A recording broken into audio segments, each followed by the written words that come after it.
સંકલ્પ કર્યો છે। ભલે આપણે ત્યાં કઈ વસ્તુ તો રીંગણા કે શાકભાજી કે શાકોસોની અંદર તમામ મિક્સ વસ્તુઓ છે, પણ એ સમયની અંદર જે કોઈ પ્રસાદ ગ્રહણ કર્યા પછી જે મનમાં એના સ્વાદ માટે જે સંકલ્પો કર્યા છે એને એવો સ્વાદ આપ્યો હતો।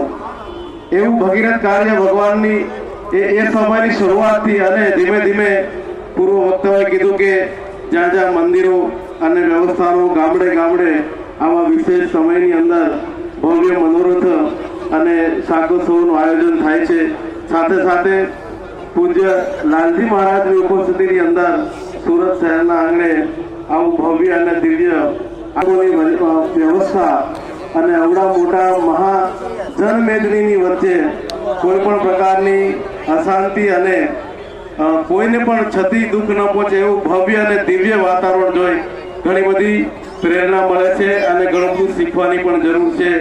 આ પાવન પ્રસંગે આપ બધા પૂજ્ય સંતોના દર્શનનો અને